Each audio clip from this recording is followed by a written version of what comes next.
Nagsimula ang lahat hindi sa katahimikan kundi sa tunog ng kulog. Hindi pa ako nakabababa ng bus nang unang pumatak ang ulan, mabigat, parang may binabalak. Sa likod ng bintana, nakita ko ang silweta ng bundok ng San Agustin, nakalubog kalahati sa ulap, kalahati sa anino. Para itong nagtatago ng lihim na ayaw ipakilala sa mga gaya kong bumabalik lang kapag sugatan. Amanda, sigaw ng konduktor, sabay abot ng bag ko. Nanginginig ang kamay ko nang kunin iyon, hindi dahil malamig ang hangin kundi dahil sa bigat ng dahilan ng aking pag-uwi. Sa Maynila, iniwan ko ang trabaho, iniwan ko ang taong pinilit kong mahalin, iniwan ko ang lahat ng ilusyon ng ginhawa. Dito sa San Agustin, ang meron lang ay ang lumang bahay ni na Lola, ang batang si Lilo na hindi ko pa natutubo sa pangulila, at mga alaalang ayaw ko sanang ungkatin. Sa terminal, isang pamilyar na tinig ang tumawag. Mukhang hindi nasanay sa ulan si Miss Manila Girl, biro ni Marlon, kababata kong hindi nawawala ang pilyong ngiti. Nakatsinelas siya, may bitbit na payong, pero basang-basa rin. Halika, ihahatid na kita. Hindi ko alam kung bakit parang humaba ang hininga ko sa nakita ko siya. Baka dahil kahit paano, may mukha pa ring naghihintay. Pagdating sa lumang bahay, sinalubong ako ng amoy na hindi ko alam kung nakalulugod o nakabibigat. Pinaghalong alikabok, tuyo, at mga halamang gamot na matagal nang ginagamit ni Lola. Sa may pintuan, nakaupo siya sa bangko, hawak ang isang rosaryo na parang kinasanayan na ng mga daliri. Apo, mahina niyang bati, ngunit matalim pa rin ang mata. Sa wakas, naisipan mong umuwi. Hindi ko siya masagot ng diretsyo. Yumakap na lang ako, at sa yakap na iyon naramdaman ko ang pangungusap na hindi ko kayang sabihin, Lola, pagod na ako. Dito muna ako magtatago. Si Lilo naman, agad akong sinalubong, ngunit may kakaiba. Mas payat siya kaysa sa huli kong kita, maputla at malamlam ang mata. Ate, bulong niya, mahigpit ang kapit sa aking damit, huwag kang aalis ulit. Doon ako kinurot ng konsensya. Para bang alam ng bata na may unos na paparating at ako lamang ang pader. Kinagabihan, habang nag-aayos ako ng gamit, napansin ko ang hangin sa loob ng bahay. Hindi ito amoy ulan kundi amoy usok na natuyo. May tunog ng mga sahig na parang may humahaplos mula sa ilalim. Lumapit ako sa bintana, walang tao, pero ramdam ang presensya. Nagising si Lilo mula sa kanyang kama, umiiyak. Ate, may babae sa kwarto, sabi niya. Napatingin ako agad, ngunit wala akong nakita. Nilapitan ko siya at niyakap, pinaypayan ng kamay para kumalma. Panaginip lang iyon, pilit kong sabi, pero sa dibdib ko may bumigat. Hindi ito imahinasyon lang. Bumalik ako sa kwarto ko, pilit tinatakpan ang takot ng pangangatwiran. Siguro dahil pagod lang ako. Siguro dahil matagal na akong hindi nakakatulog ng maayos. Ngunit bago pa ako makatulog, may kumatok. 3 beses, marahan, ngunit malinaw. Magandang gabi, iha, wika ng isang tinig mula sa kabila ng pinto. Malumanay, parang alok ng pahinga. Ako si Aling Lorena, masahista mula sa kabilang baryo. Narinig kong kailangan niyo ng ginhawa. Hindi ko naisip kung paano siya nakapasok sa bakuran. Hindi ko rin naisip kung bakit alam niya ang pangalan ko. Ang naisip ko lang ay ang amoy na sumingaw nang maramdaman kong bumukas ang pinto. Amoy ng langis, mabigat, kulay na hindi ko makita ngunit ramdam ng balat. Alam ako ng lola mo, dagdag pa niya. Pinapunta niya ako. Pagod ka. Pagod kayo. Sa gilid ng aking paningin, parang nakangiti ang kanyang anino, nakahanda. Kinabukasan, iniiwasan kong ikwento kay lola ang nangyari. Ngunit sa agahan, napansin ko ang kakaibang titig niya. Nararamdaman mo ba, apo, tanong niya, nakasulyap sa mga kortina. May mga yapak ng gabi na sumusunod. Hindi ko alam kung anong isasagot. Kaya nagkunwari akong abala sa pag-aasikaso kay Lilo. Ngunit hindi nakatakas sa akin ang isang bagay, sa kanyang braso, may maliliit na tuldok, parang marka ng lamok, pero masyadong maitim, masyadong pantay. Sa tanghali, dumalaw si Marlon dala ang balitang tipikal sa baryo, kung sino ang nagpakasal, kung sino ang may bagong anak, kung sino ang nagkaalitan. Ngunit may hirit siyang hindi pangkaraniwan, may nagkwento kay nanay.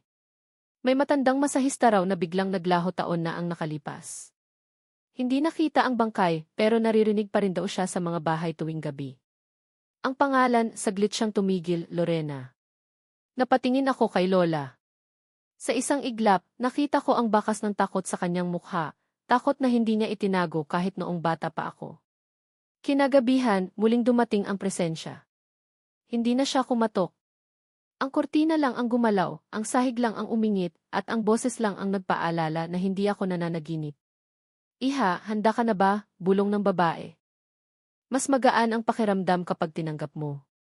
Nagkunwari akong tulog, ngunit ramdam ko ang lamig sa batok ko. Ramdam ko ang langis na parang humahaplos mula sa loob ng aking laman. Sinubukan kong kumilos ngunit mabigat ang katawan, tila nakapako. Sa gilid ng aking paningin, nakita ko ang aninong nakaupo sa may paanan ng kama, babaeng nakayuko, mahaba ang buhok, humahaplos ng langis sa palad. Muntik na akong mapasigaw, ngunit naalala ko si Lilo sa kabilang kwarto. Hindi ko siya pwedeng gisingin, baka masaktan. Kaya sa loob-loob ko, pinilit kong maging bato. Pinikit ko ang mata at binulong sa sarili, hindi totoo. Hindi totoo. Ngunit nang dumampi ang malamig na daliri sa aking batok, sumirit ang kirot na parang sugat na matagal nang nakatago. May bulong na dumaan sa tenga ko, isa ka ng pintuan. Nang magising ako kinabukasan, tila walang nangyari.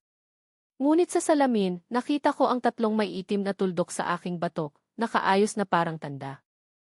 Sinubukan kong kuskusin, ngunit hindi natatanggal. Si Lilo ay mas maputla, mas matamlay. Ate, ayoko nang matulog, hikbi niya. Sa mata niya, may bakas ng takot na hindi dapat nararamdaman ng isang bata. Sa hapagkainan, nagtanong ako kay Lola, pilit pinapakalma ang boses. Lola, kilala mo ba si Lorena? Saglit siyang natigilan, bago tumingin sa akin na parang handa nang bumigay ang sikreto na matagal niyang kinikimkim. Hindi ko akalaing babalik pa siya, mahina niyang sagot. At doon nagsimula ang aking unang hinala, ang pag-uwi ko sa San Agustin ay hindi para magpahinga, kundi para harapin ang isang kwentong iniwan nilang nakatali sa dilim. Ang buong araw matapos kong marinig ang pangalan ni Lorena mula mismo kay Lola ay parang isang litratong hindi ko kayang titigan ng matagal. May mga sagot na nakalutang, ngunit mas marami pa ring tanong na nagkukubli sa sulok ng bawat silid. At habang si Lilo ay tulog sa hapon, pawis at may mumunting ungo sa kanyang labi, pinili kong kausapin si Lola sa kusina. Nakaupo siya sa may bangko, pinapaligiran ng mga tuyong dahon, lumang garapon ng langis, at mga aklat na halos malusaw na ang mga pahina. Nakayuko siya, parang may binibilang na hindi ko nakikita. Lola, maingat kong sabi, si Lorena sino siya sayo? Matagal siyang hindi sumagot. Sa halip, pinaglalaruan niya ang rosaryong nakasabit sa kanyang lig. Sa bawat ikot ng butil, para siyang humuhugot ng lakas. At nang sa wakas ay magsalita siya, mababa at halos pabulong, siya ang naging anino ng aking pagkukulang. Ang kwento ni Lorena noong kabataan daw ni Lola, kilala siya bilang mahusay na manghihilot at manggagamot sa baryo. Marami raw siyang tinuruan, mga kabataang gustong matuto ng simpleng panggagamot gamit ang mga halamang damo, langis at dasal. Isa sa pinakamatalino at masigasig ay si Lorena. Magaan ang kamay niya, kwento ni Lola. Isang dampilang ng palad niya, gumagaan ang pakiramdam ng pasyente. Wala akong narinig na reklamo. Pero huminto siya, humigop ng malalim na hininga. Lagi siyang nagmamadali. Lagi siyang naghahanap ng mas mabilis na paraan. Para bang hindi sapat ang ginhawa, gusto niya ng kapangyarihan. Ayon kay Lola, isang gabi ay nahuli niya si Lorena na may dalang bote ng langis na hindi niya itinuro. Itim na langis, amoy abo at dugo. Sinabi niyang natutunan niya sa isang matandang naglalako ng orasyon sa bundok. Kapalit daw ng lakas ang paghalo ng dugo ng hayop. Ipinagbawal ko siya. Tinanggal ko siya sa aking pangangalaga. Pero hindi siya sumunod, dagdag ni Lola. Lalong naglaho sa dilim. At isang araw, may balita na lang na hindi na siya umuwi. Wala nang nakakita ng bangkay. Tumigil siya doon. Ngunit sa mukha niya, halata na hindi iyon ang buong kwento. May kasunod pa, ngunit pinipili niyang hindi sabihin. Ang pagpaparamdam kinagabihan, mas naging malinaw ang mga senyales. Habang nagluluto ako ng lugaw para kay Lilo, napansin kong ang apoy sa kalan ay biglang humina kahit malakas ang apoy ng gasol. Nang lumapit ako, nakita ko ang hugis ng palad na parang nakadikit sa kawali, itim, malabo, ngunit malinaw ang 5 daliri. Napaatras ako, halos mabitawan ang sandok. Paglingon ko, wala namang tao. Si Lilo, na noon ay nakaupo sa mesa, ay biglang napaiyak. Ate, andyan na naman siya, sabi niya. Tinuro niya ang gilid ng silid. Walang laman pero ramdam ko ang bigat. Kinuha ko ang kapatid ko at niyakap, nanginginig ang mga kamay. Hindi kanya makukuha, bulong ko sa kanya. Ngunit sa loob-loob ko, hindi ko alam kung kaya kong panindigan iyon. Ang pagbubunyag pagkatapos naming kumain, umupo si Lola sa tabi ko. Kita sa kanyang mukha ang pagod at bigat ng konsensya. Apo, may dapat kang malaman, Anya. Hindi aksidente ang pagbabalik niya. Hindi rin aksidente na nararamdaman mo siya agad. Napatingin ako sa kanya. Ano ang ibig mong sabihin? Hinawakan niya ang aking kamay, malamig at nanginginig. Ang mga latal sila ang mga manggagamot na nilamon ng sariling anino. Hindi sila mga halimaw na isinilang, sila ang mga taong pumili ng madali, ngunit mapanganib na daan. Si Lorena, naging isa na sa kanila. At kapag pinili nila ang landas na iyon, kailangan nila ng sisidlan, isang katawan na magsisilbing lagusan upang makalapit sa mas malilinis na kaluluwa. At ikaw, Amanda, ikaw ang nakikitang pintuan. Parang may kumalam na kampana sa loob ng ulo ko. Ako ang pintuan. Ako ang sisidlan. Ano nang mangyayari kung hindi ko natapos ang tanong, pero alam ni Lola ang ibig kong sabihin. Kapag 3 ulit kanyang maitatak ng langis, wala ka ng laban. Magiging bukas ang katawan mo, at si Lilo, siya ang kukunin niya. Nanlamig ang buong katawan ko. 3 ulit. Naalala ko ang unang dampi sa batok, at ang huling gabi kung saan ramdam ko ang malamig na daliri. 2 na iyon. 2. Ang pagdadalawang isip lumipas ang mga araw na puno ng kaba. Si Marlon ay patuloy na dumadalaw, hindi man alam ang buong kwento, ay ramdam niyang may mali. Hindi ka kumakain ng maayos, puna niya, sabay abot ng kakanin. Pinilit kong humiti. Ngunit sa loob-loob ko, ang utak ko'y naglalaro ng tanong, paano kung totoo ang lahat ng sinabi ni Lola? Paano kung wala na talagang kawala? Isang gabi, nag-usap kami ni Lilo habang nakahiga siya sa kama. Ate, tanong niya, bakit lagi akong nilalamig kahit hindi naman malamig? Huwag kang mag-alala, may bantay tayo, sagot ko, pero parang ako mismo ang nilalamig sa sagot ko. Totoo ba, ate? Pilit niyang usisa. Tumingin ako sa mga mata niya, mga matang dapat puno ng kalaro at kwento, pero ngayoy puno ng takot. Mahina kong sabi. Habang andito ako, walang makakapasok sa'yo. Ngunit pagtalikod ko, nang makita ko ang sarili ko sa salamin, may 3 may itim na tuldok sa batok ko na parang mas lumalalim bawat araw. Ang panata kong protektahan si Lilo ay unti-unting nagiging tanikala. Ang paghahanap ng tulong ay may isang tao, sabi ni Lola kinabukasan, habang nag-aayos siya ng mga dahon at langis. Kaibigan kong matagal ko nang hindi nakikita. Si Mang Delphine. Isa siyang albularyo at alam niya ang mga paraan upang harangin ang mga latal. Agad akong nagpasya. Pupuntahan natin siya. Nagpresenta si Marlon na samahan kami. Sa daan, nakasakay kami sa kanyang tricycle at ang bawat ikid ng gulong sa putik ay parang tinig na nagbabantang maisumusunod. Sa gilid ng kakahuyan, ilang beses kong natanaw ang anyo ng babae, nakaputi, mahaba ang buhok, nakatayo lang. Hindi ko alam kung totoo o anino lang ng mga dahon. Marlon, bilisan mo, bulong ko. Hindi na siya nagtanong.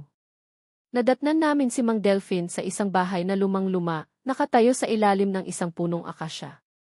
Matanda na siya, payat, at tila sinusukat ang hangin gamit ang kanyang mga mata. Nang makita niya ako, agad siyang lumapit. May bakas ka ng itim na langis, sabi niya, hindi man lang nagpakilala. Binuksan ka na. Ang katotohanan kay Amanda sa loob ng bahay ni Mang Delphine, inilatag niya ang mga gamit, asin, pulang tali, salamin, at isang maliit na batong kulay abo. Ito ang bato ng kalilim, paliwanag niya. Ipahid mo sa noo bago matulog. Habang hindi pa siya lubos na nakapasok, kaya pa nating hadlangan. Tumingin siya diretso sa akin, at sa kanyang titig ramdam ko ang bigat ng totoo. Hindi ikaw ang pakay. Ang kapatid mo ang gusto niya. Malinis ang kaluluwa ng bata. Ngunit ikaw ang susi. Kapag tuluyan ka ng nabuksan, siya ang makukuha. Napaupo ako. Nanginginig ang kamay ko. Ako ang pinto. Ako ang dahilan kung bakit may daan papunta kay Lilo. Pero may magagawa pa tayo, dagdag ni Mang Delphin. Kung kaya mong harapin siya bago pa maging 3 marka, maaari nating putulin ang tali. Pag-uwi na may dalang pangako habang pauwi, umulan ng pino. Sa bawat patak, parang nililinis ang hangin, pero hindi ang takot sa dibdib ko. Si Marlon, hawak ang manibela, sumulyap sa akin. Kaya natin to, Anya, mahigpit ang boses. Hindi ko alam kung para sa akin o para sa kanya. Pagdating sa bahay, sinalubong kami ni Lola na hawak ang palaspas at may dasal sa labi. Si Lilo, natutulog pa rin ngunit pawis na pawis, tila nilalabanan ang isang panaginip na hindi niya gustong pasukin. Umupo ako sa gilid ng kanyang kama, pinahid ang batong bigay ni Mang Delphin sa kanyang noo, at sa unang pagkakataon mula nang bumalik ako sa San Agustin, naramdaman ko ang kakaibang lamig na hindi galing sa takot, lamig na parang bantay. Ngunit bago ko ipinikit ang mga mata, narinig ko ang bulong mula sa sulok ng silid. Hindi mo ako mapipigilan, Amanda. Isa ka ng pintuan. At doon, alam kong nagsisimula pa lang ang laban. Ang katahimikan bago ang unos bago dumilim, tila may kasunduan ang hangin at ang mga puno, walang dapat kumaluskos. Nakaupo ako sa gilid ng kama ni Lilo, hawak ang batong kulay abo na ibinigay ni Mang Delphin. Bato ng kalilim, Anya. Ipahid mo sa noo. Habang may lamig ito, walang aninong makakalapit. Ngunit ngayong hawak ko na, parang bigat ang laman ng maliit na batong iyon. Parang hindi ito simpleng proteksyon, kundi isang huling piraso ng pag-asa na hindi ko alam kung totoo. Si Lilo, nakahiga at nanghihina, ay kumapit sa aking kamay. Ate, huwag kang aalis ngayong gabi, pakiusap niya. Ramdam ko ang panginginig ng kanyang katawan kahit may kumot. Hindi ako aalis, sagot ko. Ngunit sa loob-loob ko, tinatanong ko ang sarili, kaya ko ba talaga siyang protektahan? Si Lola ay nasa sala, nakaluhod sa harap ng altar, umaawit ng orasyon na tila pumapantay sa tibok ng aking puso. Si Marlon naman, nagpumilit na manatili. Dito na ako matutulog sa sahig, Anya, hawak ang isang itak na may kalawang na parang walang laban sa kung anumang nilalang ang haharapin namin. Ngunit hindi ko siya tinanggihan. Sa totoo lang, kailangan ko ng kasama. Ang paglapit ng dilim mabilis bumaba ang gabi. Minsan, parang kumakapal ang dilim sa baryo ng San Agustin. Hindi ito basta pagkawala ng araw, ito'y parang pagtakip ng kumot na hindi tinahin ng tao.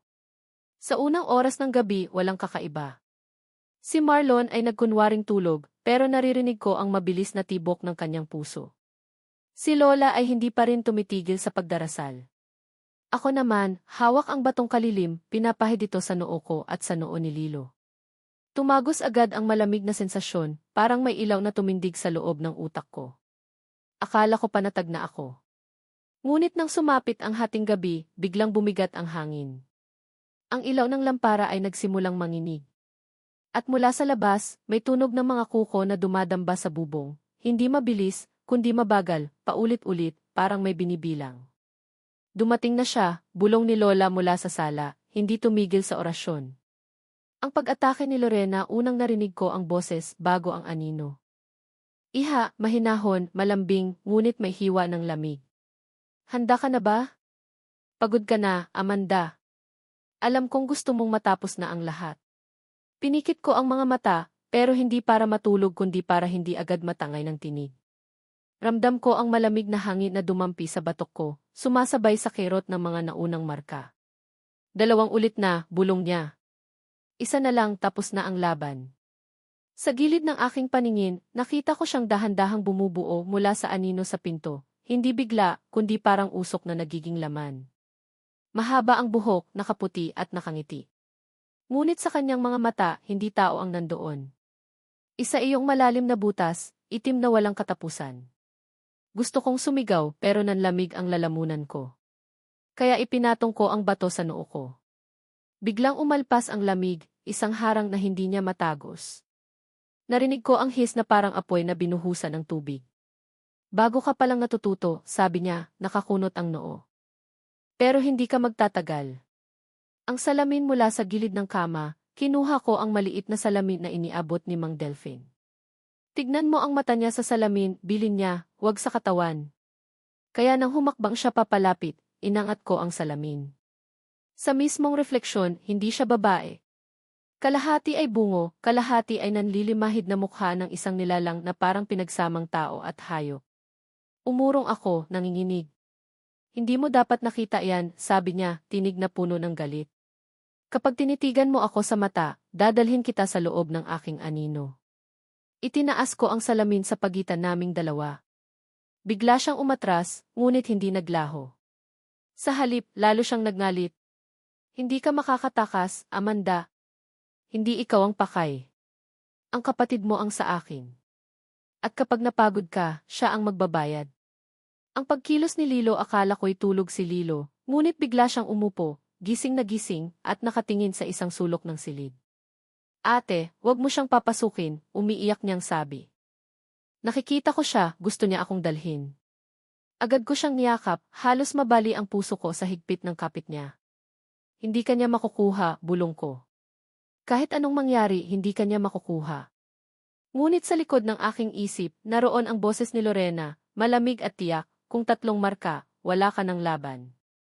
Ang pananampalataya ni Lola, biglang lumakas ang boses ni Lola mula sa sala. Hindi na siya basta nagdarasal, para siyang umaawit ng dasal na matagal nang inilibing. Ang mga salita'y matalim at malinaw, parang mga apoy na sumisiklab sa bawat pantig. Sa liwanag ng 4 na sulok, sa asin ng lupa, sa pangalan ng Ama, nagsimulang manginig ang buong bahay. Ang mga kortina ay umikot na parang tinatangay ng hangin kahit nakasara ang mga bintana. Si Lorena, na kanina'y matatag, ay nagsimulang umurong. Hindi ka makakaisa sa akin, Corazon, sigaw niya, boses na dumadagundong. Apo, sigaw ni Lola mula sa sala, hawakan mo ang bato. Huwag kang bibitaw. Ang unang paglaban, ipinikit ko ang mga mata, pinisil ang bato, at inangat muli ang salamin. Sa refleksyon, nakatingin siya diretso sa akin, hindi sa katawan, kundi sa mismong loob ng kaluluwa ko. Doon ko naramdaman ang bigat ng kanyang lungkot. Hindi lang galit ang nakita ko sa kanyang mata, may paghahangad, may uhaw. Hindi ako pinili noon, bulong niya sa akin, halos pakiusap. Bakit siya? Bakit hindi ako? Saglit akong natigilan. Para bang isang tao, hindi halimaw, ang humihingi ng sagot. Ngunit bago ako makasagot, nagliyab ang asin sa sahig. Parang apoy na sumiklab, gumuhit ng bilog sa paligid namin. Hindi ikaw ang pintuan ng liwanag, sigaw ni Lola. At hindi mo na makukuha ang bata. Ang pag-atras ni Lorena, mabilis ang sumunod na pangyayari. Isang malakas na sigaw mula kay Lorena, isang hampas ng hangin na muntik nang bumali ng mga dingding, at biglang naglaho ang kanyang anyo. Naiwan lang ang amoy ng usok at abo. Huminga ako ng malalim, halos bumigay ang tuhod ko. Si Lilo, nakahiga muli, ngunit mas payapa. Si Marlon, nakatingin sa akin na parang hindi alam kung anong nakita niya. Lumapit si Lola, pawis na pawis, ngunit matatag ang tinig. Natalo natin siya ngayong gabi. Pero hindi pa tapos. Babalik siya. At sa susunod, mas malakas. Ang pagbabago kay Amanda sa katahimikan pagkatapos ng unos, naupo ako sa gilid ng kama. Hawak ko pa rin ang bato at ang salamin, nanginginig ang mga kamay. Ngunit sa loob-loob ko, may kakaibang nagbago. Hindi na ako ang parehong Amanda na umuwi mula Maynila na sugatan at takot. Ngayon, ako ang bantay. Ako ang harang. At kung sisidlan man ako, hindi ito para sa dilim, kundi para sa liwanag. Ngunit habang pinipilit kong kumbinsihin ang sarili ko, narinig ko ang mahinang bulong mula sa sulok ng silid. Halos hindi marinig, ano man ang gawin mo, Amanda, isa ka pa ring pintuan. At sa sandaling iyon, alam kong nagsimula na ang tunay na laban, hindi lang laban sa pagitan ng tao at aswang, kundi laban sa pagitan ng aking sariling takot at tapang. Pagputok ng bagong bukas pagdating ng umaga, tila walang nangyari. Ang araw ay sumilip sa pagitan ng mga dahon, ang mga ibon ay bumalik sa kanilang huni, at ang hangin ay parang walang bitbit na gabi. Ngunit sa aking batok, naroon pa rin ang 2 marka, mas malinaw at mas itim. 2 na, bulong ni Lola, habang tinitignan ang aking batok. Isang gabi na lang ang hinihintay niya. Napatingin ako kay Lilo na mahimbing na natutulog. Doon ko isinilang ang desisyon, hindi ko hahayaang maging 3 ang marka. Kahit anong mangyari, pipigilan ko siya. At sa unang pagkakataon, hindi ako nakaramdam ng takot lamang. May kasamang galit. May kasamang apoy. Kung pinto man ako ang pipili kung sino ang papasok. Ang umagang walang katahimikan, ang umagang sumunod ay tila payapa sa paningin ng iba. Ngunit sa loob ng aming bahay, bawat tunog ng kahoy na sahig, bawat huni ng ibon, ay parang paalala na may oras kaming binibilang. Nakahiga si Lilo, natutulog pa rin matapos ang gabing halos kainin siya ng bangungot. Pinagmamasdan ko ang kanyang mukha, maputla ngunit sa unang pagkakataon, may bahagyang ningning ng kapayapaan. Gusto kong paniwalaan na ligtas na siya. Pero sa batok ko, ramdam ko ang init ng dalawang marka, parang sugat na laging humihinga. Lumapit si Lola at dahan-dahang hinaplos ang buhok ko. Apo, mahina niyang wika, hindi na tayo pwedeng maghintay. Ang ikatlong gabi ang magtatakda. At hindi na natin siya kayang pigilan sa dasal lang. Alam ko ang ibig niyang sabihin, kailangan naming maghanda ng ritual. Ang huling pagtatanggol. At kung mabigo kami, hindi lang si Lilo ang mawawala, kundi pati ako. Ang plano ni Mang Delphin kinahapunan, dumating si Mang Delphin, dala ang kanyang lumang sako ng mga gamit. Ang mga mata niya ay puno ng pagod ngunit matibay. Ngayon ang gabi, Anya. Hindi na tayo makakapagpaliban. Kailangan nating gawin ang pagsasalangsang. Ibinaba niya ang mga dala, pulang tali, mga tuyong dahon, asin, at isang salamin na mas malaki kaysa sa nauna niyang ibinigay. Nakaukit sa likod nito ang mga lumang simbolo na hindi ko maintindihan. Tandaan mo, Amanda, sabi niya, hindi namin kayang isara ang pintuan ng wala ka. Ikaw ang daan. Kaya ikaw din ang magtatakip. Kung manghina ka, kung bibigay ka, mawawala tayong lahat. Nanlamig ang buo kong katawan. Ang bigat ng salitang iyon ay parang mga batong nakapatong sa dibdib ko. Ako ang daan, ako rin ang harang. Marlon, na nakaupo sa gilid, biglang sumabat. Hindi niyo ba pwedeng ako na lang? Ako na lang ang sumalo ng lahat. Huwag si Amanda. Umiling si Mang Delphin. Hindi pwede. Hindi siya basta pinili. May marka na siya. Siya ang pintuan at siya rin ang tanging makakasara. Natahimik si Marlon, ngunit nakita ko ang galit sa kanyang mga mata. Hindi iyon galit kay Delphin, kundi sa sitwasyon at marahil sa akin dahil hindi ko kayang tumanggi. Ang paghahanda bago magtakip silim, nagsimula ang mga paghahanda. Sa apat na sulok ng kwarto ni Lilo, itinali ni Mang Delphin ang pulang tali na may nakaukit na simbolo. Sa gitna ng sahig, naglatag siya ng asin, pabilog, tila guhit ng apoy na hindi nakikita. Ang pulang tali hangganan.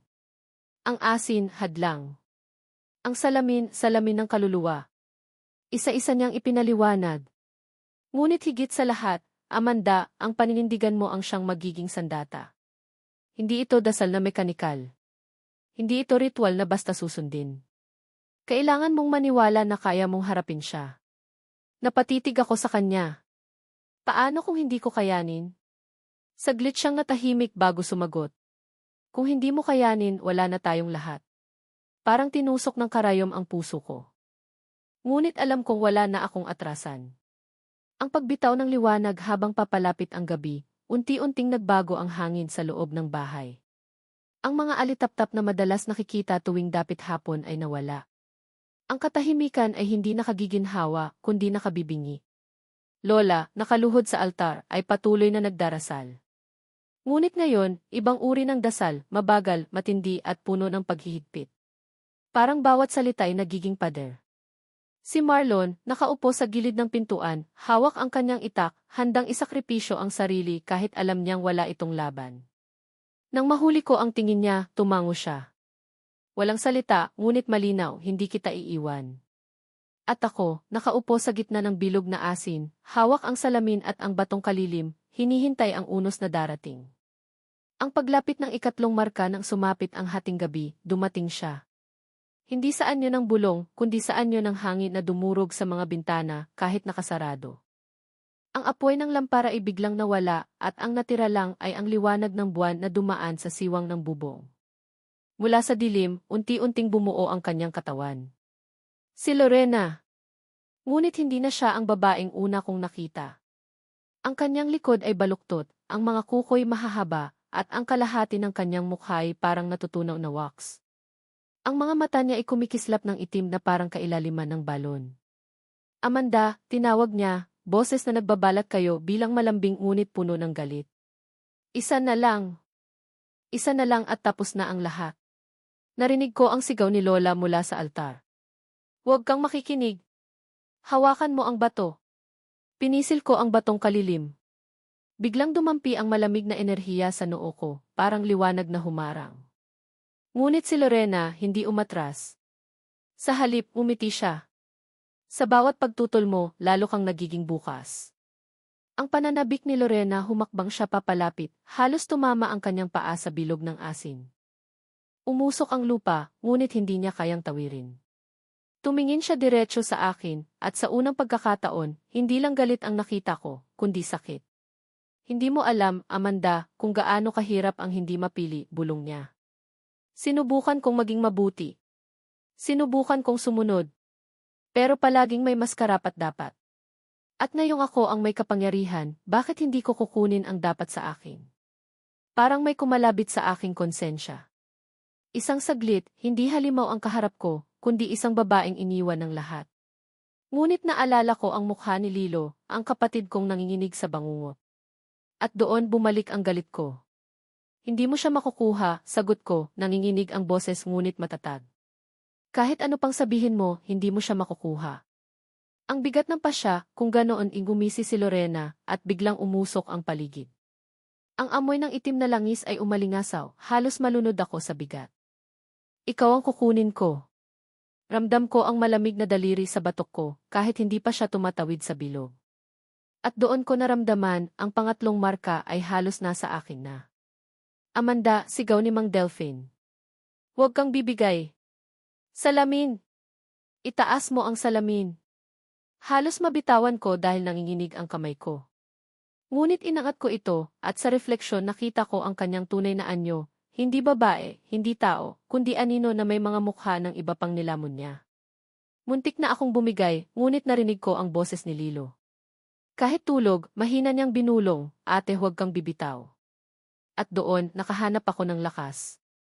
Ang paglalaban ng tinig nagsimulang mag-orasyon si Mang Delphine, malakas, parang kulog sa loob ng bahay. Si Lola naman ay patuloy na umaawit, at ang dalawang tinig ay nagsanib, lumilikha ng pader ng liwanag na hindi ko nakikita, ngunit ramdam ng kaluluwa ko. Si Lorena, sumisigaw, umaatungal, nanginginig ang katawan. Hindi ninyo ako kayang itaboy. Ako ang pintuan ng lahat ng iniwan. Ngunit sa bawat salitang binibigkas ni Delphine, sa bawat dasal ni Lola, lalo siyang nagiging abo sa refleksyon ng salamin. Marlon, na mula sa gilid ay nanonood, biglang tumayo at sumigaw, Amanda. Kaya mo yan. Hindi mo kami iiwan. At sa unang pagkakataon, hindi ako natakot. Sa halip, naramdaman ko ang apoy sa dibdib ko. Ako ang pintuan, pero ako rin ang susi. Ang pagkalas ng anino biglang lumiyab ang pulang tali, parang apoy na dumaloy sa apat na sulok ng silid. Ang asin ay nagningning, tila kumukutitap na bituin sa sahig. At si Lorena, na kanina ay nagbabanta, ay biglang umurong, nanginginig. Amanda, sigaw niya, halos umiiyak. Kung hindi mo ako papapasukin, mananatili akong anino. Ako'y magpakailanman sa dilim. Tumulo ang luha ko, hindi ko alam kung para sa kanya o para sa sarili ko. Ngunit sa huli, inangat ko ang salamin at isinigaw, hindi kita pipiliin. At doon siya sumigaw, isang sigaw na parang pumutol sa gabi. Ang huling katahimikan bago ang banggaan nang bigla siyang maglaho, bumagsak ako sa sahig, hingal at pagod. Si Lilo, nakatulog ng payapa, walang marka o anino. Si Lola, nakapikit, pawisan, ngunit nakangiti. Si Mang Delphine, huminto sa orasyon, pagod na pagod ngunit matatag. Ngunit alam naming lahat, hindi pa tapos. Babalik siya. At kapag bumalik siya, hindi na siya basta anino, kundi buong puwersa ng latal. Amanda, sabi ni Mang Delphine, malumanay ngunit matindi, handa ka na ba sa huling laban? Hindi ako sumagot agad. Tumingin ako kay Lilo, sa kanyang maliit na kamay na nakahawak pa rin sa akin kahit tulog siya. At doon ko natagpuan ang sagot. Handa ako, sabi ko. Ngunit sa loob-loob ko, ramdam kong ito ay hindi lang laban para kay Lilo, kundi laban din para sa sarili kong kaluluwa. Ang gabi ng katapusan ang gabi ay dumating hindi bilang takip silim, kundi bilang pagbagsak ng langit. Sa oras ng hating gabi, hindi na basta dilim ang bumalot sa San Agustin. Ang hangin mismo ay tila mailaman, mabigat, malansa, at may dalang sigaw ng mga nawawala. Ang mga aso sa baryo ay humahagulgol, ang mga ibon ay nagliparan palayo, at ang lupa ay umuungol na parang may nilulunok. Ako, si Amanda, nakaluhod sa gitna ng bilog ng asin. Hawak ang salamin na inilaan ni Mang Delphine, at sa aking batok ay kumikirot ang dalawang marka, parang nagbibilang ng oras. Si Lilo ay natutulog sa loob ng maliit na bilog ng pulang tali, hawak-hawak ang rosaryong iniabot ni Lola. Si Lola mismo ay nakaluhod sa altar, umaawit ng orasyon na parang apoy na ayaw mamatay. Marlon ay nasa pinto, itak sa kamay, ngunit sa mata ay malinaw na alam niyang wala itong laban. At si Mang Delphine, nakatayo sa timog na bahagi ng silid, tungkod sa lupa, mata ay nakapikit, at ang bawat dasal ay parang pinipigil ang mismong pagpasok ng gabi. Ang pagdating ni Lorena, ihanda na ba kayo? Ang tinig na iyon ay hindi galing sa labas, kundi galing sa loob ng aming mga dibdib.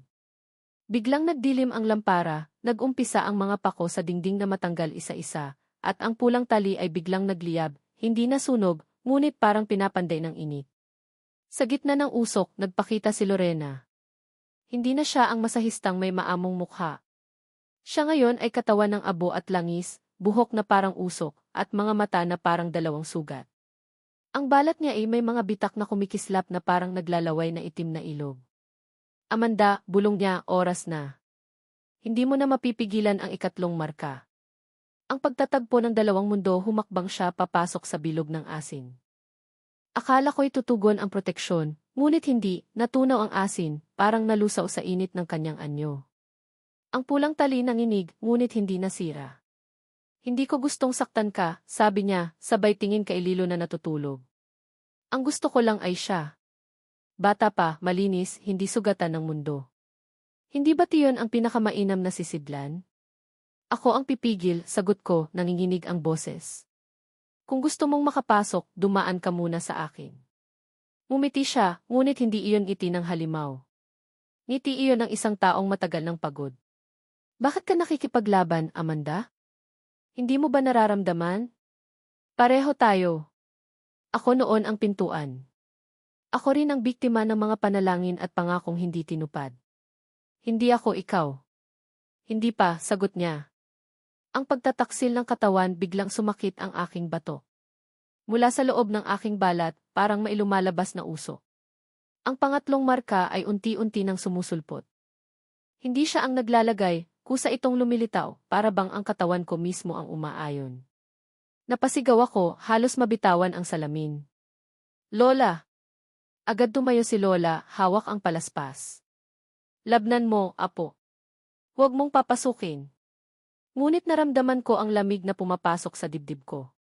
Sa aking paningin, lumabo ang paligid. Nakita ko ang mga anino, daan-daan silang kaluluwa na nakakulong sa katawan ni Lorena. Mga bata, matanda, babae, lalaki. Lahat ay nakayuko, nakataling parang alon. At kapag pinayagan mo ako, bulong ni Lorena, lahat sila ilalaya. Hindi ba iyon ang mas tama? Isuko mo lang ang katawan mo. Ibigay mo sa akin at palalayain ko sila. Ang pagdududa na paluha ako. Totoo ba ang sinasabi niya? Kung isusuko ko ang sarili ko, maliligtas ang lahat ng kaluluwang iyon. Ngunit paano si Lilo?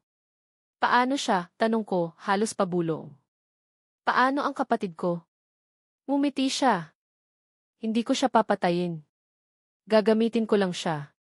Tulad ng gagawin ko sa'yo. Siya'y magiging daan ng marami pang kaluluwa.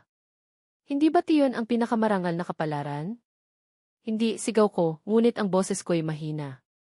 Sa loob-loob ko, parang tama siya. Sino ba ako para hadlangan ang paglaya ng daan-daan? Ano ba ang halaga ng isang buhay kumpara sa libo? Amanda, sigaw ni Marlon mula sa pinto, halos mabali ang boses. Huwag kang makikinig. Hindi lahat ng kaligtasan ay totoo. Ang paglabas ng katotohanan biglang sumigaw si Lola. Huwag kang magpapaloko, apo. Hindi niya pinapalaya ang mga kaluluwang iyon. Ginagamit niya sila bilang lakas. Kapag nagpasakop ka, magiging isa ka lang sa kanila. Tumigil ako. Napatingin kay Lorena. Totoo ba? Umiling siya, ngunit sa kanyang mga mata, may bakas ng pagkabasag. Hindi niya kayang magsinungaling. Ako ang una, bulong niya, luha sa kanyang mata na itim na langis. Ako ang unang ginamit. At nang sumubok akong lumaban, itinakwil ako ng lahat, pati ng guro kong dapat sumalo sa akin. Tumingin siya kay Lola. Ikaw. Natigilan ako. Tumingin ako kay Lola. At sa unang pagkakataon, nakita ko ang hiya sa kanyang mukha. Patawarin mo ako, Lorena, iyak ni Lola. Ako ang nagpalaki ng iyong gutom. Ako ang hindi nagpatuloy sa pagtuturo. Pero mali pa rin ang pinili mo. Ang banggaan, wala nang saysay ang patawad, sigaw ni Lorena. At sa isang iglap, sumugod siya, dumiretso sa akin. Hinagis ko ang salamin sa pagitan namin. Tumama iyon sa kanyang mukha, at sa refleksyon, nakita ko ang lahat ng kaluluwang nakakulong sa kanya. Sumigaw sila ng sabay-sabay, isang dagundong na halos bumasag sa aking tainga. Ngayon, sigaw ni Mang Delphine. Dasalin mo ang mga salita. Anong salita? Tanong ko, desperado. Hindi ito salita ng ibang tao, sagot niya. Sarili mong panata. Ang panata sa sandaling iyon, huminga ako ng malalim. Inangat ang salamin at nagsalita. Hindi kita papasukin. Hindi ko ipaubaya ang katawan ko. Hindi ko ipaubaya ang kapatid ko. At kung kailangan kong mamatay para isara ang pintuan, tatanggapin ko. Biglang nagliwanag ang salamin. Ang mga simbolo sa likod nito'y nagliyab, at ang refleksyon ni Lorena ay nagsimulang pumutok, parang baso na binabasag mula sa loob. Sumigaw siya, boses na parang nagmumula sa libingan. Amanda! Hindi ka mananalo. Isa ka pa ring pintuan. Kung pintuan ako, sigaw ko pabalik, ako ang magpapasya kung sino ang papasok. Ang pagputok, isang malakas na pagsabog ng liwanag ang pumuno sa silid. Ang pulang tali nagliyab, ang asin ay umalpas na parang mga bituin, at ang salamin ay pumutok. Ngunit sa halip na masira, naglabas ito ng napakalakas na liwanag na tumama kay Lorena. Ang kanyang katawan ay nagsimulang maghiwa-hiwalay, parang abo na tinatangay ng hangin. Ngunit sa huling sandali, tumingin siya sa akin. At sa kanyang mga mata, nakita ko ang isang batang babae na minsang naging masigasig na estudyante, humihingi ng tulong na hindi niya nakuha. Kung nakinig ka, bulong niya, halos wala ng boses. Baka naging iba. At saka siya naglaho, kasabay ng sigaw ng libong kaluluwa na tuluyang natunaw sa hangin. Ang pagbagsak pagkatapos ng lahat, bumagsak ako sa sahig, halos walang lakas. Ang batok ko'y tila nasunog, ngunit wala na ang ikatlong marka. Ang dalawang nauna ay nanatili, parang sugat na hindi na mawawala. Si Lilo ay gumising, napaiyak at niyakap ako. Ate, tapos na ba? Niyakap ko siya pabalik, luha sa aking mga mata. Tapos na. Ngunit sa loob-loob ko, alam kong hindi iyon ganap na totoo. Ang pag-amin ni Lola, lumapit si Lola, luhaan. Apo, patawarin mo ako. Kung hindi ko itinago ang mga kasalanan ko noon, baka hindi ka nadamay. Umiling ako. Hindi ikaw ang nagdesisyon para sa akin. Ako ang pumili. At pipiliin kong maging bantay, hindi daan. Ang katahimikan pagkatapos ng sigaw, muling bumalik ang katahimikan sa baryo. Ang hangin ay bumigat ngunit wala ng aninong nakadikit. Ang mga aso ay tumahimik, ang mga ibon ay muling bumalik. Ngunit sa loob ko, may naiwan, ang kaalaman na ako ay pintuan pa rin.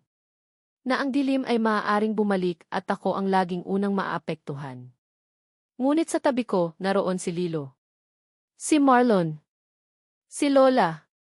At kahit paanong dilim, alam kong may ilaw na sasalo sa akin. Ang umagang pagkatapos ng sigaw, nagising ako sa liwanag ng araw na hindi ko inakalang makikita ko pa. Ang sinag ay pumasok sa siwang ng bintana, dumapo sa aking mukha, at sa unang pagkakataon mula nang bumalik ako sa San Agustin, hindi ko naramdaman ang bigat ng anino sa hangin. Ang mga ibon ay nagbalik ng kanilang huni, ang mga bata sa kapitbahay ay muling nagtatakbuhan sa daan, at ang lupa ay parang muling huminga. Ngunit sa loob ng aking katawan, alam kong hindi ganoon kadali. Ang dalawang marka sa batok ko ay nanatili, tila sugat na hindi nagagaling, paalala na minsan akong naging pintuan ng dilim. Si Lilo ay natutulog pa, payapa sa wakas, ang kanyang maliit na kamay ay nakahawak pa rin sa rosaryong ibinigay ni Lola. Sa kanyang mukha ay bumalik ang kulay na matagal ko nang hindi nakita. At doon ako unang umiyak, hindi dahil sa takot, kundi dahil sa kaluwagan ng makita siyang ligtas. Ang pag-amin ni Lola sa kusina, nadatnan ko si Lola, nakaupo at nakatanaw sa labas. Hindi na siya nakayuko sa rosaryo, hindi na nakaluhod sa altar. Sa halip, nakatitig lang siya sa liwanag ng umaga, parang isang matandang matagal nang naghihintay ng ganitong tanawin. Apo, mahina niyang sabi nang makita niya ako, hindi ko akalaing aabot pa ako sa umagang ito. Umupo ako sa tabi niya. Matagal kaming natahimik bago siya muling nagsalita. Kasalanan ko si Lorena, bulong niya, luha sa mata. Kung hindi ko siya pinabayaan, kung binigyan ko siya ng gabay noong una pa lang, baka hindi siya naging ganyan. Ako ang unang pintuan na hindi nagsara. Hinawakan ko ang kanyang kamay. Lola, wala na siyang pagbabalik. At hindi lahat ng pagkukulang mo ay kailangang pasan ng puso mo habang buhay. Umiling siya. Pero kailangan kong tanggapin. At kailangan kong sabihin sa'yo, hindi natatapos ang laban dito. Hanggat may mga taong pipili ng madaling daan, may mga bagong Lorena na isisilang. Napaisip ako. Totoo nga. Hindi hihinto ang dilim dahil lang sa isang gabi ng panalo. Ngunit alam kong hindi rin hihinto ang liwanag at doon ko kinapitan ang pag-asa. Ang pagbabalik ng katahimikan sumunod na mga araw ay tila ginugol sa muling pagbubuo ng tahanan. Ang mga kortinang naamoy ng langis ay pinalitan. Ang sahig na may marka ng asin ay hinugasan, ngunit kahit anong kuskos, ramdam pa rin ang mga bakas ng labang nangyari. Si Marlon ay halos araw-araw na dumadalaw, nagdadala ng pagkain at mga biro na pilit ibinabalik ang tawa sa loob ng bahay. Ngunit kita sa kanyang mga mata ang takot na baka sa isang iglap ay bumalik ang lahat ng aming pinagdadaanan. Sigurado ka bang tapos na? Tanong niya minsang magkasama kami sa bakuran. Hindi ko alam, tapat kong sagot. Pero kung babalik man, hindi na tayo tatakbo. Napangiti siya, mahina ngunit totoo. Matagal na kitang kilala, Amanda. Pero ngayon lang kita nakita na ganito katatag. Natawa ako kahit may kirot. Matagal na rin akong hindi nakaramdam ng ganito. Ang panaginip ngunit isang gabi, dumating ang panaginip. Nasa loob ako ng madilim na gubat, at sa gitna nito'y naroon si Lorena, hindi bilang halimaw, kundi bilang batang babae na maihawak na bote ng langis. Nakatitig siya sa akin, walang galit, walang halakha. Hindi pa tapos, bulong niya. Kung sisidlan ka, lagi kang sisidlan. At ang tanong, Amanda, kaninong tinig ang papapasukin mo? Nagising akong pawis na pawis, nanginginig, ngunit sa puso ko'y malinaw ang sagot. Ako ang pipili. Ako ang magtatakda. Ang pagpapasya kinabukasan, tinipon ko si Lola, si Lilo, si Marlon at si Mang Delphine. Sa sala, inilagay namin sa maliit na mesa ang lahat ng gamit na naiwan, ang salamin, ang bato ng kalilim, ang mga dahon at palaspas, at isang maliit na bote ng langis na nanatili pagkatapos ng ritual. Hindi natin dapat itago ang mga ito, sabi ko. Kailangan nating tanggapin na bahagi na ito ng buhay natin. At kung may susunod pang gabi ng dilim, kailangan nating maging handa. Si Mang Delphine ay tumango. Tama siya. Ang laban ng mga latal ay hindi natatapos sa isang tagumpay. Pero may bago ng bantay ngayon. Napatingin silang lahat sa akin. At doon ko naramdaman ang bigat ng responsibilidad, ngunit kasabay nito'y ang lakas ng may paniniwala silang nakasalalay sa akin. Ang araw ng pagbangon lumipas ang mga linggo. Bumalik ang sigla ni Lilo, unti-unti niyang binalikan ang kanyang tawa at laro. Si Lola ay muling bumalik sa kanyang mga halamang gamot, muling naghilot at nagdasal para sa mga kapitbahay. At ako, araw-araw, natutong tanggapin ang mga marka sa batok ko bilang bahagi ng aking pagkatao. Hindi ko sila tinatakpan. Hindi ko sila ikinahihiya. Minsan, nakatitig ako sa salamin at nakikita ko ang dalawang maitim na tuldok na parang laging nagpapaalala, ikaw ang pintuan. At sa tuwing nakikita ko ito, inuulit ko ang panata, ako ang pipili kung sino ang papasok. Ang pag-ibig at ang pangako isang hapon, dumating si Marlon, may dalang mga prutas at tinapay. Umupo kami sa harap ng bahay, pinagmamasdan ang paglubog ng araw. Tahimik lang siya sa una, ngunit maya-maya ay nagsalita. Amanda, Anya, hindi ko alam kung paano kita matutulungan. Pero kung hahayaan mo ako, mananatili ako dito. Hindi dahil naaawa ako, kundi dahil gusto kong kasama ka sa bawat laban. Napatingin ako sa kanya, at doon ko naramdaman ang bigat ng lahat ng pinagdaanan namin. Hindi ko kailangang sumagot ng mahaba. Sapat na ang isang kii at ang paghawak ko sa kanyang kamay. Sa mga mata niya, nakita ko ang isang bagay na mas matibay kaysa takot, ang pangakong hindi niya ako iiwan. Ang pamana ni Lorena ngunit hindi ko kinalimutan si Lorena. Minsan, dumadaan ako sa lumang kakahuyan kung saan sinasabing huli siyang nakita. Doon ako nagdadala ng bulaklak at dinarasalang sana inatagpuan niya ang kapayapaan. Hindi ko siya pinatawad sa mga ginawa niya, ngunit hindi ko rin kayang burahin ang katotohanan na siya rin ay biktima. At sa bawat pag-aalay ko ng bulaklak, bulong ko sa hangin, hindi na maulit ang nangyari sa'yo. Hindi ko hahayaang may isa pang bata na mawala ng gabay at mahulog sa dilim. Ang huling paglalagom isang gabi, nakaupo ako sa harap ng bintana, hawak ang bote ng langis na naiwan. Tinitigan ko ito, likido na kulay abo, kumikilos kahit hindi ginagalaw. Amoy abo at dahon, amoy ng nakaraan. Isang tanong ang pumasok sa isip ko, bakit ako? Bakit ako ang pinili? Bakit hindi ang ibang tao? At sagot na mismo ang dumating, hindi galing sa boses ng dilim, kundi galing sa sarili kong dibdib, dahil kaya ko. Dahil ako ang pipili. Dahil ako ang pintuan at ako rin ang bantay. Ang panibagong simula sa mga sumunod na buwan, nagsimulang kumalat ang balita sa baryo na may bagong bantay ang San Agustin. Hindi nila alam ang buong kwento, ngunit ramdam nila ang pagbabago. Ang mga aso'y hindi na humahagulgol gabi-gabi. Ang mga bata ay hindi na nagigising sa bangungot. At sa bawat tahanan, may katahimikan na dati hindi nila maramdaman. Hindi ako nagpakilala bilang tagapagtanggol. Hindi ko kailangan. Sapat na ang bawat pag-uwi ni Lilo na ligtas, sapat na ang bawat pagngiti ni Lola, sapat na ang bawat tawanan namin ni Marlon. Ang huling panata ngayon, tuwing hating gabi, nakaupo ako sa harap ng altar. Sa isang kamay, hawak ko ang rosaryo ni Lola, sa kabila, ang bato ng kalilim. Hindi ko alam kung kailan muling susubukin ang aming pintuan. Ngunit alam ko, darating ang araw na iyon. At kapag dumating, hindi na ako tatakbo, hindi na ako manghihina. Ako si Amanda, minsang naging sisidlan, ngunit ngayon ay bantay ng liwanag. Sa huli, ang marka sa batok ko ay hindi sumpa. Isa itong paalala, na kahit anino ang dumating, may pintuan pa rin kayang sumara. At kung minsan, iyon na ang pinakamalaking tagumpay.